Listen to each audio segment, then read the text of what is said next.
Hello students, this is third video of this chapter. We will continue with the topic major crop. So here we will discuss about rice, wheat, millet, etc. So first is rice. So here in this picture you can see the rice cultivation. So rice is a tropical plant and a subtropical plant.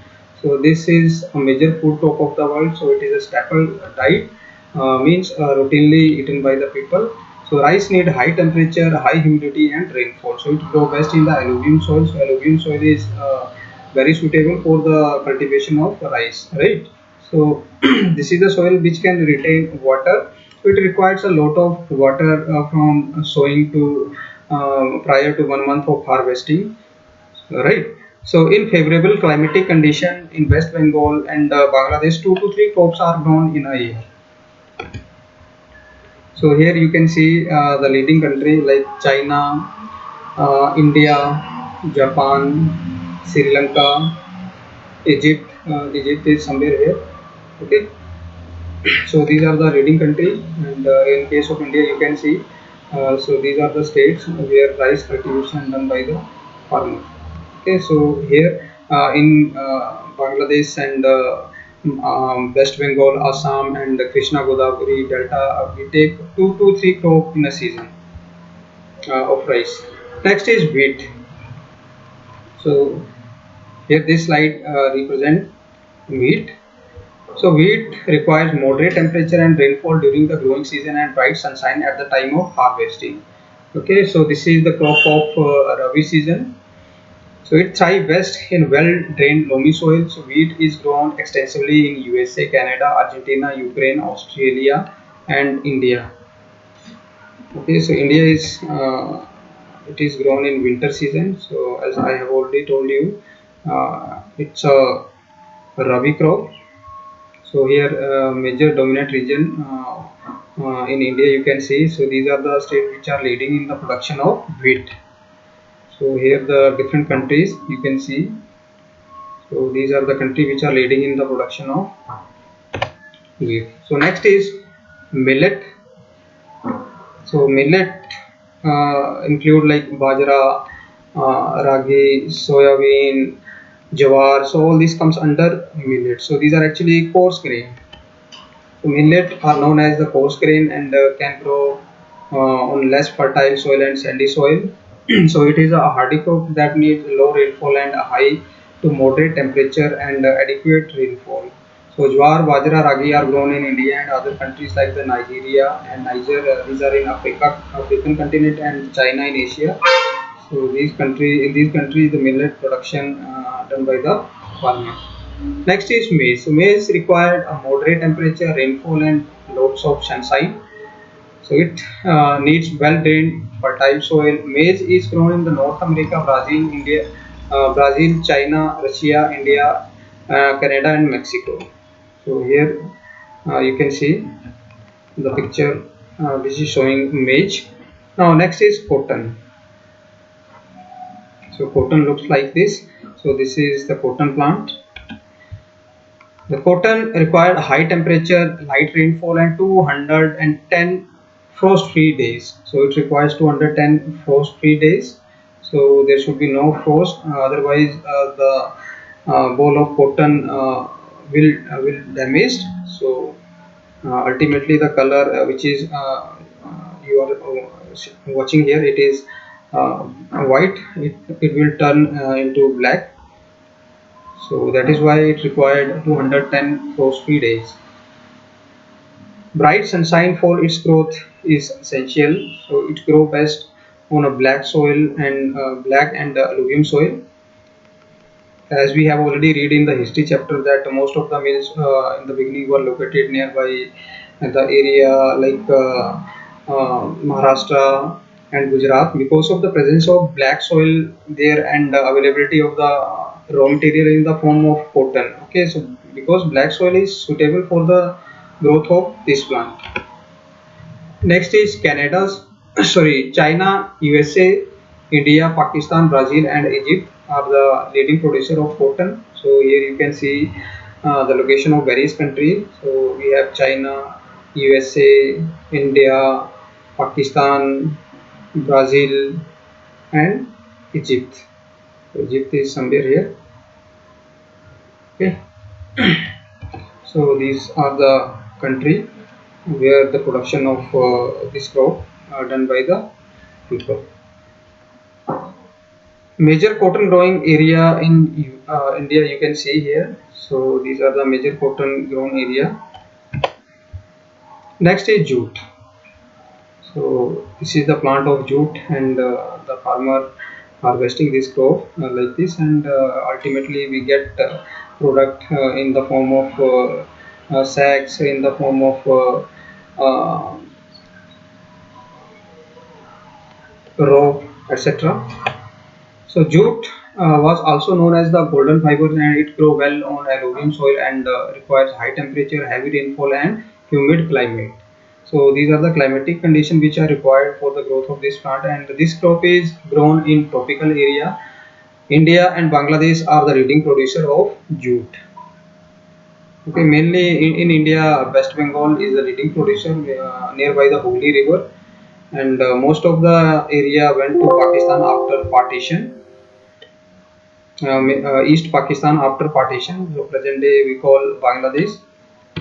So these are the countries which are leading in the production of jute, and jute also called golden fiber. This is golden fiber because of its color, as you can see. Next is coffee. So here you can see the plant of coffee. The coffee requires a warm and wet climate and well-drained loamy soil. So hill slopes are more suitable for the growth of this crop. So in India, mainly southern part, like state like Karnataka, having the production of coffee. Brazil is the leading producer of coffee, followed by Colombia and India. So in this map, you can see here Brazil, and then Colombia and India. Next is tea. Tea is a beverage crop grown on plantation, and this requires cool climate, well drained, distributed high rainfall throughout the year for the growth of tender leaves. So it requires well distributed high rainfall throughout the year. So it needs a well drained loamy soil and gentle slope. So slope should not be very steep and very flat. So it should be gentle. So labor in a large number is required to pluck the leaves of tea plant. Kenya, India. So here we have Kenya in the Africa continent, and India in Asia, and China in Asia, and Sri Lanka in Asia. So these are the country leading in the production of tea. Next is agriculture development. So this refers to increase farm production in order to meet the growing population, and this can be achieved in many ways, such as increasing the cropped area. We need to cover more and more area under cultivation, and the number of crop should be grown there. Okay, I mean to say that multiple crops should be there in a single farm, by improving irrigation facility, as you can see this in this. So this is drip irrigation, simple sprinkler irrigation, canal irrigation. So these methods should be followed, and this is flood irrigation, right? But most of the water evaporate due to intensive heat of the sun. So this is not suitable, but we need to follow this kind of method. By using fertilizer, we can improve our agriculture system, and then we must apply high yielding of a variety of seeds. Mechanization of agriculture should be there, so we need to introduce machinery in agriculture system.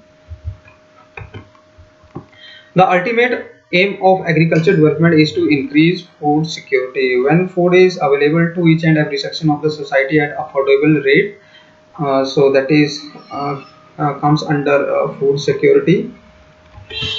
So agriculture has developed at a different places in different part of the world, and developing countries with a large population usually practice intensive agriculture, whereas where the crops are grown on a small holding mostly for subsistence, right? If the population is more, than there will be division of the land, and farmer will try to get more and more crop from a small piece of land, right? And more than one crop is sown in a single season there. Large holding are more suitable for the commercial agriculture as in USA, Canada and Australia, as we have already discussed in previous slides and the previous video. So with the help of two case studies from one from India and another from USA, so let us understand about the agriculture in the developing and developed country. This is actually comparison between the developing and the developed country. Okay, so let's discuss about farm in India. So this is Gazipur. So there is a small village Adilabad in Gazipur district of Uttar Pradesh. So Munna Lal is a small farmer in this village who have a farmland of about 1.5 hectare. So 1 hectare you can see here the measurement unit. So 1 is equal to 2.54 centimeter and 1 feet is equal to 12 inches. So 1 hectare is equal to 100 by 100 meter, right? So this is 10,000 square meter. So this unit you need to note. So his house is in the main village, and he purchased a high yielding variety of seeds from market every alternative year. So the land is fertile and he grow at least two crops in a year, which are normally wheat or rice and pulses. So the farmer take advice of his friends and elder as well as the government agriculture officers regarding the farming practice, and he takes a tractor on rent for plowing his field. So as you can see in this picture.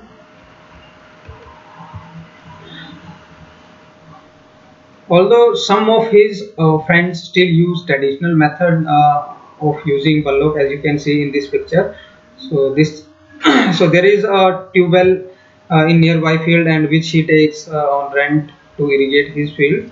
So here you can see. So this is about Munna Lal, and Munna Lal also had two buffaloes and a few hens, and he sells milk in the cooperative store located nearby his town, and he is a member of cooperative society, which also advise him on the type of fodder for his animal, safety measures to protect the health of the livestock, and artificial insemination, right? So in this way he is a member of this cooperative society, and he is getting help from this cooperative society in various way for maintaining his livestock and agriculture. Okay, so he sells his produce in the mandis located in nearby town. Since the majority of farmers do not have lack storage facilities, and they are forced to sell the produce even when the market is not favorable to them. So in the recent years, the government has taken some steps to develop storage facilities. Now next is a farm in USA. The average size of the farm in USA is much larger than that of an Indian farm. So a typical farm size in USA is about 250 hectares. So this is more than the farm size of Indian farmer, as we have discussed in case of Munna Lal. That was only 1.5 hectare, right? So the farmer generally reside in farm in USA, and some of the major crop grown are like corn, soybean, wheat, cotton, and sugar beet. Joe Horn, so this is the name of farmers, a farmer in Midwest USA, in the Iowa state, own about 300 hectare of land. So he has a 300 hectare of land, and that is larger than the Munna Lal.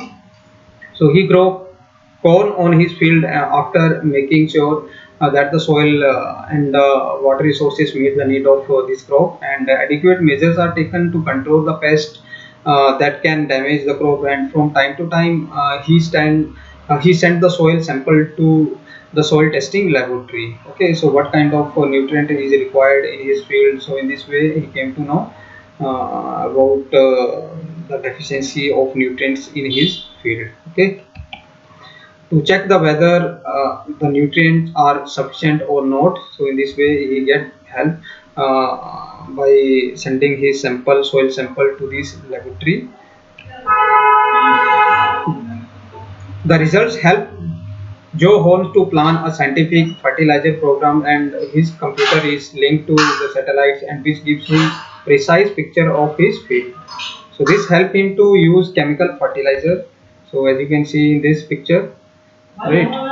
So his computer is linked to the satellite, and which give him a precise picture of his field is, and this help him to use the chemical fertilizer. So in this way, he is operating from one place.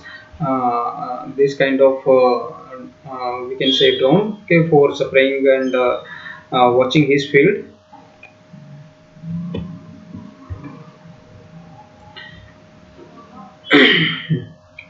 Uses tractor, seed drill, levelers, combiner, harvester, thresher to perform various agriculture operation, as you can see in this image. So tractor and seed drillers, levelers. Okay, so these are the images which are representing this kind of machinery.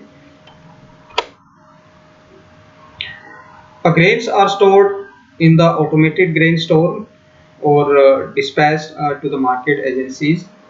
And the farmer in USA work like a businessman and not like a peasant or farmer as in India. Okay, so right, and the last he get money after selling his product in the market. So this was about this chapter.